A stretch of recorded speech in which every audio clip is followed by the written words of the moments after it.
اعوذ باللہ السمیع العلیم من الشیطان الرجیم بسم اللہ الرحمن الرحیم لا يسمعون فیہا لغوا ولا تأثیما۔ احباب گرامی قدر، مجھے آپ سے زیادہ اس بات کا احساس ہے کہ یہ آپ کے کاروبار کا وقت ہے، لیکن انشاءاللہ بڑے ہی تھوڑے وقت میں بڑی ہی ضروری باتیں آپ کے گوش گزار کرنی ہیں۔ اللہ تعالیٰ سے دعا کریں، رسول اللہ صلی اللہ علیہ وسلم کی آپ کو ایک حدیث سنائے دیتا ہوں۔ جناب علیہ السلام فرماتے ہیں کہ جو بندہ دین سیکھنے کے لیے مسجد میں آتا ہے، جیسے آپ تشریف رکھیں گے، اللہ تبارک و تعالیٰ اس کو ایک پورے حج کے برابر ثواب عطا فرماتے ہیں۔ تو یہ وقت کا ضیاع نہیں ہوتا، یہ کوئی بڑا پن نہیں ہے، عقل مندی نہیں ہے کہ آپ دین کو وقت نہ دیں، آپ مسجد کو ڈی گریڈ کریں اور کسی عالم کی بات نہ سنیں۔ ہم تو چلو طلبہ ہیں تو اس سلسلے کو آگے بڑھائیں۔ میں نے آج ایک سوال کا صرف جواب دینا ہے، کیا ممکن ہے کہ اس دور میں ہم صاحب کرامات بن جائیں؟ کیا ممکن ہے کہ اس دور میں ہم مستجاب الدعوات بن جائیں؟ صاحب کرامات کا معنی ہے جس طرح اللہ پہلے ہم واقعہ سنتے ہیں نا، انبیاء، پہلے انبیاء کے، صحابہ کے، تابعین کے کرامتیں ہوتی تھیں، غائبی مدد ہوتی تھی، ان کی نصرت کے لیے فرشتے اترتے تھے اور اللہ کی بڑی ایک خاص غیبی رحمتیں ان کے ساتھ ہوتی تھی۔ کیا اس دور میں یہ ممکن ہے اور ہم مستجاب الدعوات بن جائیں؟ یہ تو میری خواہش ہے کہ میں فلاں سے جا کے دعا کرواؤں، تو کیا میں تھوڑی سی محنت کر کے خود اس سٹیج پہ پہنچ سکتا ہوں کہ میں لب ہلاؤں اور میرا اللہ مجھے قبول کر لے؟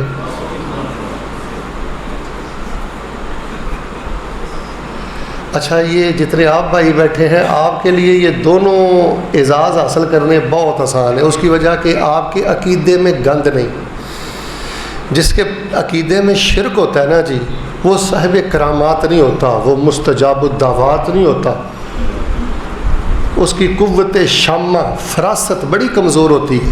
تو بیس ہے توحید، وہ تو آپ کے پاس موجود ہے، پھر ہے رسول اللہ صلی اللہ علیہ وسلم کی سنت کی برکت، وہ بھی ماشاءاللہ آپ کے پاس موجود ہے۔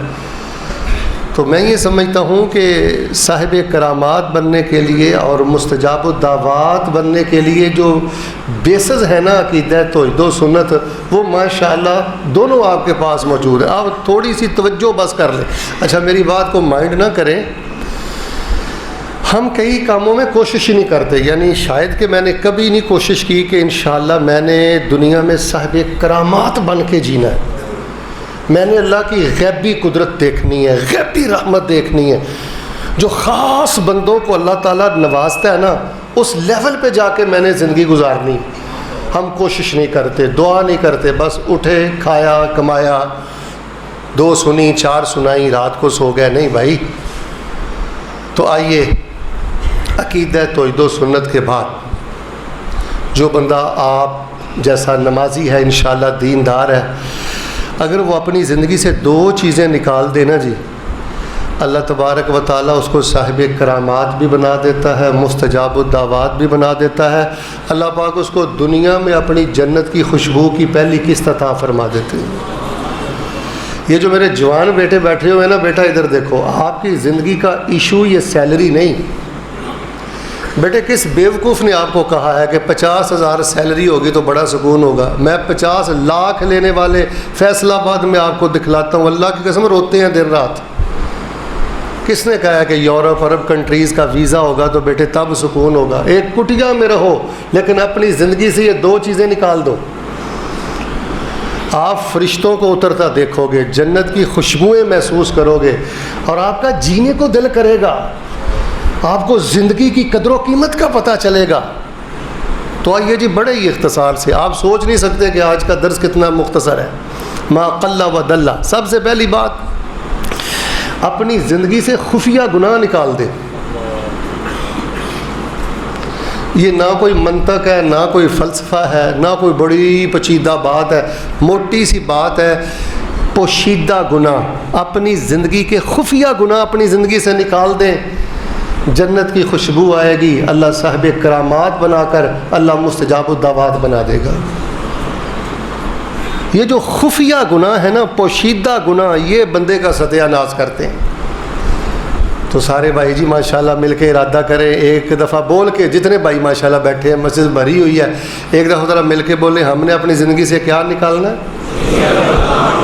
ہمارے نوجوان بڑا فخر سمجھتے ہیں، چھپ چھپ کے گناہ کر کے وہ کہتے ہیں داؤ لگ گیا۔ نہیں بیٹا، اپنے پاؤں پہ تو نے کلاڑا مار لیا ہے، اور بیٹے تو نے ستیہ ناز کر لیا نماز کا، عقیدے کا، اپنی روحانیت کو تباہ کر کے رکھ دیا۔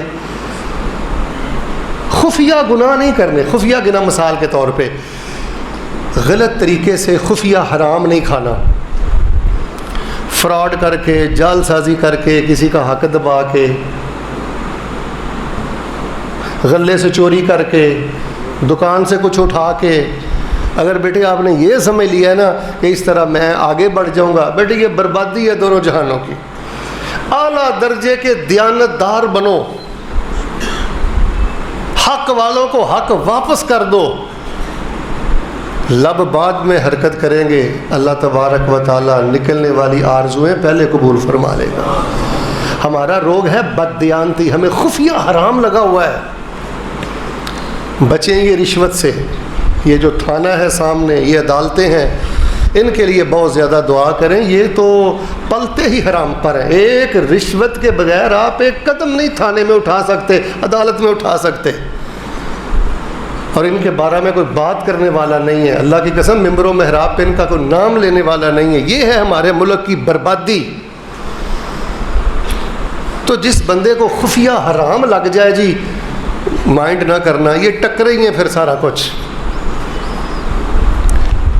اور اگر آپ انشاءاللہ یہ خفیہ حرام چھوڑ دیں گے، پھر صاحب کرامات، وہ بخاری والا واقعہ پڑھا ہے نا، وہ ایک دفعہ 3 بندے غار میں چلے گئے تھے، تو تیسرے نے کیا کہا تھا کہ وہ ایک مزدور میرے پاس مزدوری کرتا تھا، میں نے مزدوری دی، وہ غصے میں چھوڑ کے چلا گیا، پھر بڑے عرصے کے بعد اس کو ضرورت پڑی تو واپس آ گیا، تو میں نے کہا بھائی یہ اونٹ بھی تیرے ہیں، بکریاں بھی تیری ہیں، غلام بھی تیرے ہیں، گائیاں بھی تیری، اے میرے اللہ وہ سارا کچھ ہی لے گیا، میں نے کچھ نہیں رکھا تھا۔ اگر یہ میرا حلال اور میری یہ دیانتداری تجھے پسند ہے تو اللہ تعالیٰ خیر فرما دے۔ صحیح البخاری ہمیں بتلاتی ہے وہ سلامتی سے اپنے گھر میں پہنچ گئے تھے۔ اپنی زندگی سے نجائز تعلقات نکالنے، ہم کیا سمجھتے ہیں کہ زانی بندہ مستجاب الدعوات ہوتا ہے؟ عورتوں کے ساتھ نجائز خفیہ تعلقات رکھنے والے بچے کو سجدے میں آنسو آتے ہیں، اس کی دعائیں قبول ہوتی ہیں، بغیرتوں کی دعائیں بھی قبول ہوتی ہیں۔ اور بیٹا ہمارے معاشرے کا روگ یہ بغیرتی ہے۔ عقیدہ توحید و سنت ہو اور انسان رزق حلال کھاتا ہو اور اس کی تنہائی میں حیاداری ہو۔ میں نے صحیح حدیث میں پڑھا کہ وہ امین پور کی گلیوں میں، فیصل آباد کی گلیوں میں اللہ کی زمین پہ چلتا ہے، اللہ تعالیٰ عرش بریم پر اپنے اس بندے کو دیکھ کر فخر کرتے ہیں۔ اور بیٹا یہ واٹس ایپ کا گند چھوڑو، کس طرف چلے گئے ہو؟ کیا دیکھتے رہتے ہو فیس بک پر؟ مجرے، تھیٹر، یہ کینسر سے زیادہ خطرناک چیزیں ہیں۔ یہ ہیں ہمارے معاشرے کے روگ۔ تیسری بات یہ ہے اپنے من کو بڑا اجلا رکھیں۔ یہ جو چھوٹی چھوٹی باتیں ہوتی ہیں نا، معاف کر دیا، یہ سینے کی تنگیوں نے ستیہ ناش کر دیا۔ الہاد کہاں پر ہے، کفر کہاں پر ہے، فحشی کہاں پر ہے؟ اللہ کی قسم دیندار لوگ، اہل توحید و سنت لوگ آپس میں ایک دوسرے کی ٹانکیں کھینچ کھینچ کر زندگیاں برباد کر رہے ہیں۔ ہاتھ جوڑ کے رب کا واسطہ دے کے کہتا ہوں اپنے بھائیوں کے بارے میں کشادہ دل بنے، یہ دل کا کینہ ختم کریں۔ یہ خفیہ گناہ ہے، خطرناک گناہ ہے، دل میں شرارتیں پالنا، دل میں بغض اور کینہ رکھنا۔ تو لیجئے جی، میں نے پہلی بات مکمل کر لی ہے۔ اگر آپ یہ موڈ رکھتے ہوں کہ میں ایمان کا ذائقہ چکھوں، میں جنت جانے سے پہلے جنت کی بہاریں پالوں، مجھے جینے کا مزہ آئے، فرشتے میرے دوست ہوں، میں جس طرف کو رخ کروں میرا اللہ سارے دروازے کھول دے، خفیہ گناہ زندگی سے نکالیں، آپ صاحب کرامات بنیں گے۔ وہ ایک آدمی تھا نا، گزر رہا تھا، توبہ طائب ہو گیا تھا، تو وہ جو پرانی بدکارہ عورت تھی اس نے پہچان لیا یہ تو وہی ہے. اس نے آواز دی آ جاؤ بھائی گھر میں کوئی نہیں ہے, رات گزار لیتے ہیں. اس نے کہا اب میں نے کلمہ پڑھ لیا ہے, ان اللہ حرم الزنا, اور میرے اللہ نے زنا کو حرام کر دیا, میں تیرے گھر نہیں آ سکتا. اس نے شور ڈال دیا. وہ بھاگے. کہتے ہیں میں ایک جگہ چھپ گیا, وہ بالکل میرے اوپر کھڑے تھے اور وہ پیشاب کر رہے تھے اور ان کے پیشاب کے چھینٹے میرے جسم پہ پڑ رہے تھے. لیکن وہ بیان کرتے ہیں فَأَعْمَاهُمُ اللَّهُ, مجھے اللہ نے کرامت یہ دکھائی پاک بازی کی وجہ سے کہ اللہ پاک نے ان کو اندھا کر دیا. پاک باز لوگ نہیں پکڑے جاتے, جن کے سینے کشادہ ہوتے ہیں نا, ان کو آسمان سے روشنی ملتی ہے, فرشتوں سے نور ملتا ہے. اور جو حلال کھانے کمانے والے لوگ ہوتے ہیں وہ مستجاب الدعوات ہوتے ہیں. چلیں جی میں دوسری بات کر کے انشاءاللہ پھر درس کو ختم کرتا ہوں. اللہ تعالیٰ سے دعا کریں یا اللہ ہمیں خفیہ گناہوں سے بچنے کی توفیق عطا فرما. اللہ تعالیٰ ہمیں حرام چھوڑنے کی توفیق عطا فرما, فحاشی زنا بدکاری سے محفوظ فرما. اللہ تعالیٰ اس سینے کو اور اس دل کو اللہ تعالیٰ رحم والا اور معافی والا اور درگزری والا اللہ پاک بنانے کی توفیق عطا فرما. یہ جو میں نے شروع میں آیت پڑھی ہے اس میں اللہ تعالیٰ نے کیا فرمایا؟ لا يسمعون فيها لغوا ولا تاثیما. اللہ فرماتے ہیں میری جنت میں سکون اس لیے ہوگا کہ میری جنت میں گناہ نہیں ہوگا. لا لغو فيها ولا تاثیم, جنت گناہوں سے پاک ہوگی اس لیے وہ سکون کی جگہ ہے. اپنی دکان کو اگر سکون والا بنانا چاہتے ہو, گھر کو سکون والا بنانا چاہتے ہو, من کو سکون والا بنانا چاہتے ہو, گناہ زندگی سے نکالو. سودی لین دین سے باز آ جائیں, خفیہ طریقے سے سودی لین دین نہ کریں, یہ جنگ ہے, بربادی ہے. اور دوسرا عمل سن لیں, دوسرا عمل یہ ہے اپنی زندگی سے لغویات نکال دیں. لغویات کا میں سادہ ترجمہ کر دیتا ہوں, فضولیات. بولیں بولتے رہنا. مولویوں کی معافی نہیں, سیاستدانوں کی معافی نہیں, رشتہ داروں لا یعنی باتوں میں الجھے رہنا اور بالکل زبان کو لمبا چھوڑا ہوا ہے, بربادی. میں نے حافظ ابن قیم رحمہ اللہ کو بڑی محبت سے پڑھا ہے. ان کی تقریباً ہر کتاب میری لائبریری میں عربک میں گھر میں موجود ہے. حافظ صاحب کی ساری زندگی سے جو میں نے سیکھا ہے نا ان کی کتابوں سے, وہ ایک ہی خلاصہ ہے. وہ کہتے ہیں شیطان کے داخل ہونے کا دروازہ ہے لغویات, فضول باتوں میں فضول بولنا, فضول سننا, فضول دیکھنا. اگر بندہ بند کر دے اللہ تبارک و تعالیٰ اپنے بندے کو صاحب کرامات بھی بنا دیتے ہیں, مستجاب الدعوات بھی بنا دیتے ہیں, اور جنت جانے سے پہلے اللہ جنت کی خوشبوئیں عطا فرما دیتے ہیں. بیٹے مجھے کیا ضرورت ہے اس کے بارے میں بات کر, بیٹا میرا یہ ٹاپک نہیں ہے. میں نے کیوں رشتہ داروں کا اپنی باتوں سے جینا حرام کیا ہوا ہے, کیوں میں منہ مارتا ہوں, کیا وجہ ہے؟ آپ درود شریف پڑھیں, سبحان اللہ و بحمدہ ہی پڑھیں, ذکر اذکار کریں, ہدایت کی دعا کریں. زندگی میں جتنی مشاکل ہوتی ہیں, جتنی نوست ہوتی ہے, جتنی بے برکتی ہوتی ہے, وہ فضولیات اور لغویات کی وجہ سے ہوتی ہے. اور اللہ تعالیٰ نے قرآن پاک میں یہ سورہ غاشیہ آپ ہر جمعے خطبہ جمعہ کی نماز میں سنتے ہیں, لا تسمعوا فیہا لاغیہ لا یسمعون فیہا لغوا ولا تأثیما. فرمایا ہماری جنت میں سکون اس لیے ہے, نشہ مزہ لطف اس لیے ہے کہ وہاں کوئی لغو کام نہیں ہوگا, فضول کام نہیں ہوگا. بھئی فضول دیکھا نہ کریں. آپ کیا دیکھتے رہتے ہیں فیس بک پر, یہ آپ نے نمبر لگانے ہیں, میں نے تو آپ کو بتا دیا ہے. اگر میں کوئی فیس بک پر لغویات دیکھتا ہوں نا, ادھر دیکھیں, اپنی روحانیت کا قاتل میں ہوں, یاد رکھنا, یہ میرا جملہ کاپیوں پہ لکھنا. واللہ العظیم جو بندہ خفیہ گناہ کرتا ہے اور لغویات مولویوں کے, میں یقین جانے غیر مسلم کنٹریز میں جاتا ہوں, میں نے کئی کالے کافر نہیں دیکھے کہ وہ مولویوں کے بارے میں اتنی گندی زبان بولتے ہوں جتنے میں نے پاکستان میں مسلمان دیکھے. کالے کافر مولویوں کا اتنا مذاق نہیں اڑاتے جتنے یہ مسلمان مولویوں کا مذاق اڑاتے ہیں. اللہ کا واسطہ یار درگزری کر دو, رشتہ داروں کو معاف کر دو, دعا کرو. آج کے درس قرآن پاک میں یقین کریں میں ہوائی باتیں نہیں کر رہا, اگر آپ چاہتے ہیں صاحب کرامات بن جائیں، مستجاب الدعوات بن جائیں، اور قدم قدم نور ہو، خیر ہو، برکت ہو، روحانیت ہو، طمانینت ہو، جینے کا مزہ آئے، تو غیبت سننا بھی چھوڑ دیں اور غیبت کرنا بھی چھوڑ دیں۔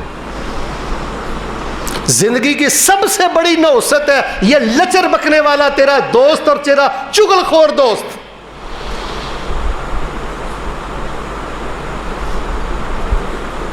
بالکل ایسے سٹیکر بنا کر لگائیں، یہاں پریس بہت زیادہ ہے کہ یہاں غیبت کرنا ممنوع ہے، خبردار کسی نے میری دکان میں کسی کی غیبت کی، داخلہ بند کریں غیبت کرنے کا اور سننے کا۔ تو میرے پیارے بھائیو، یہ ہمارے اصل روگ ہے۔ دیکھیں میں یہاں آیا ہوں کافی عرصے کے بعد، لچھے دار واقعات سناتا رہوں، طرزیں اتارتا رہوں، یا کوئی ایسا موضوع بیان کرتا رہوں جس کی آپ کو ضرورت ہی نہیں ہے، آپ کے ہاتھ بس میں نہیں ہے۔ آپ کے کرنے والے کام یہ دو ہیں، خود بھی اپنی زندگی سے خفیہ گناہ نکالیں، اپنے بچوں کی زندگی سے خفیہ نکال لیں۔ دیکھیں آپ اپنے بچوں کو کیا دے کر جا رہے ہیں۔ میں نے دیکھا ہے کئی والدین خفیہ گناہ کرتے ہیں، ان کے بعد اولادیں بھی کرتی ہیں۔ خود اپنی زندگی سے لغویات نکال لیں، فضولیات۔ دیکھیں نارمل اگر بندہ بہت تھوڑا بھی ذکر کرے تو لا حول ولا قوت الا باللہ 10-15 ہزار دفعہ تو ایک دن میں بندہ پڑھ سکتا ہے۔ آپ تھوڑا سا کوئی درود شریف پڑھ کے دیکھیں، 3-4 چلو 2-3 ہزار دفعہ ڈیلی درود پڑھ کے دیکھیں، پھر کیفیت دیکھیں گے غیبی طاقت کیا ہے۔ اور بھائی یہ جو کچھ آپ کو نظر آ رہا ہے اس کے پیچھے ایک غیبی طاقت ہے میرے رب کی، فرشتوں کی۔ یہ دل کی قدورتوں نے ستیہ ناش کیا ہے، گٹیا نکمی ردی سوچ نے ستیہ ناش کیا ہے۔ اس جہاں میں ایک جہاں اور بھی ہے، اللہ کی جنت پہ نظر رکھیں، فرشتوں پہ نظر رکھیں۔ اللہ تبارک و تعالیٰ کے حضور دل سے دعا کریں۔ اللہ تبارک و تعالیٰ تھوڑی سی زندگی ہے، اللہ ہمیں خفیہ گناہ چھوڑنے کی توفیق عطا فرمائے۔ اللہ تعالیٰ لغویات نے اس معاشرے کا ستیہ ناش، اللہ جانتا ہے شاید ہی میں نے کوئی مجلس دیکھی ہو کہ جہاں لغویات نہیں بکی جاتی۔ غصہ نہ کرنا، داڑھی بھی ہے، نماز بھی ہے، یہ اپنی نہیں ہے۔ اور بھائی سنت عبادت ہے، نماز عبادت ہے، حج عبادت ہے، ذکر عبادت ہے، خاموش رہنا بھی عبادت ہے۔ خاموش رہ کر قبر کی زندگی انجوائے کیا کریں کہ قبر میں میری کیا کیفیت ہو، حشر کی زندگی کو انجوائے کریں، جنت کے معاملات کو دیکھیں، قبر میں آخرت میں جنت میں جینا سیکھیں۔ یہ کباڑ خانے ہیں، یہاں رہ کر یہاں کا سوچو گے الجھ جاؤ گے۔ ہمارا سفر بڑا لمبا ہے، اور اگر آپ ایک چھوٹا سا ذکر کرتے رہے نا جی، سلام پھیرنے سے پہلے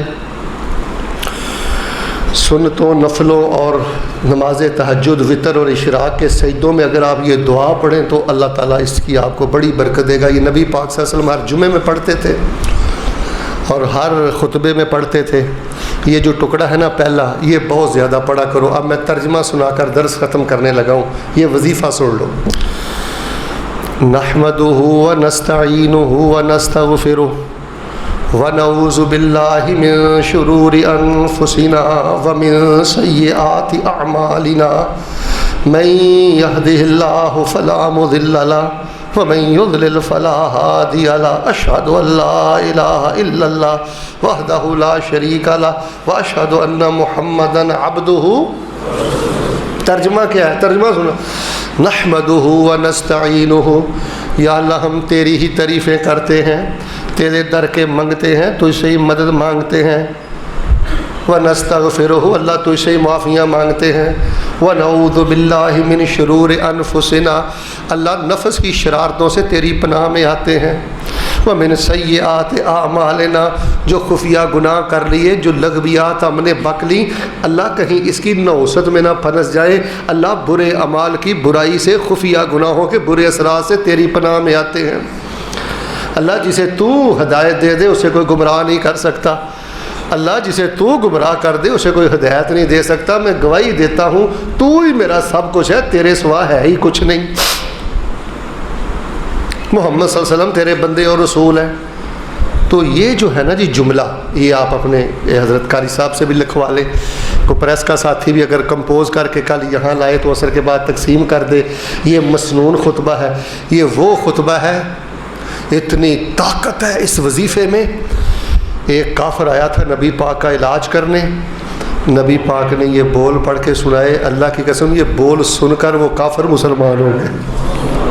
اتنی طاقت ہے اس وظیفے. نحمدہ ونستعینہ ونستغفرہ, یہاں آ کے ذرا رکنا ہے. ونعوذ باللہ من, بولے بولے, من سیئات, اللہ نفسوں کی شرارتوں سے تیری, یہ نفس کی شرارت یہی خفیہ گناہ کرواتی ہے. نفس کی شرارت یہی لغویات میں الجھاتی ہے. چلیں جی اللہ تعالیٰ سے دعا کریں, اللہ تعالیٰ اسی طرح کی رونق قیامت تک اس مسجد میں ہمیشہ کے لیے قائم دائم فرما. اللہ جو پیارے یہاں فوت ہو گئے اللہ تعالیٰ ان کی بخشش فرما. جتنے بھائی ہیں اللہ پاک ان کو بیت اللہ کی حاضری نصیب فرما, بیت اللہ کے طواف نصیب فرما, مسجد نبوی کی نمازیں نصیب فرما. اور آج کے درس کو یا اللہ صرف سننے کی حد تک نہیں, یہ میں نے آپ کو نا دیکھیں بھائیوں 20-25 منٹ میں پوری زندگی کا سلیبس دے دیا ہے. آپ میں سے جو بھائی دارالقرآن میں داخل نہیں ہوا, سلفیہ نہیں گیا, تعلیمات اسلامیہ میں نہیں گیا, اور وہ کہہ رہا شیخ صاحب کوئی سلیبس دے جس پیٹرن پہ جس نصاب پہ میں زندگی بسر کروں. بھئی آپ کا نصاب یہ ہے کہ اپنی زندگی سے یہ مہلک 2 چیزیں نکال دیں, خفیہ گناہ اور لغویات. اور یہ گھنٹوں کا کام نہیں ہے, زندگیاں صرف ہو جاتی ہیں ایک معیار پر پہنچتے ہوئے. اللہ تعالیٰ ہمارے آباء و اجداد کی بخشش فرما دے, اللہ تعالیٰ ہمارے والدین کی بخشش فرما دے. جن کے والدین پیارے بیمار ہیں اللہ تعالیٰ شفا عطا فرما دے. بھائی عمر صاحب اور ان کے تمام رفقا, مسجد کی انتظامیہ, بلکہ حضرت قاری صاحب کے والد گرامی, ان کے پیچھے ہم بھی نمازیں پڑھتے رہے, دعا کریں اللہ قاری صاحب کے جنت میں درجے بلند فرمائے. اور اللہ ہمارے جانے کے بعد اللہ ہمارے بچوں کو بھی منبر و محراب کا وارث بنا دے. اللہ ہماری نسل میں دین کے امام پیدا فرما. واللہ لوگوں سب سے بڑی بات گھر میں دینے والی چیز یہ نمونہ ہے. نمونے کے مسلمان بنو, نمونے کے مسلمان بنو. ایک حضرت صاحب فوت ہو رہے تھے تو کسی نے پوچھا حضرت صاحب کون سی نیکی پر آپ کو مان ہے, آس امید یقین ہے کہ اللہ بخش دے گا؟ کہنے لگے 2 باتوں پر. ایک بات یہ ہے کبھی میں نے ساری زندگی اپنی زبان سے فضول بات نہیں کی, اور دوسرا میرے دل میں مسلمانوں کا بغض نہیں ہے. اللہ تعالیٰ ہمیں بھی یہی کردار نصیب فرما دے, اللہ ہمیں بھی یہی زندگی نصیب فرما دے. اللہ تعالیٰ اسلام کا بول بالا فرما, اللہ تعالیٰ ہمیں خاتمہ ایمان نصیب فرما, بغیر حساب کے جنت نصیب فرما. سبحان ربک رب العزت عما یصفون وسلام علی المرسلین والحمد للہ رب العالمین.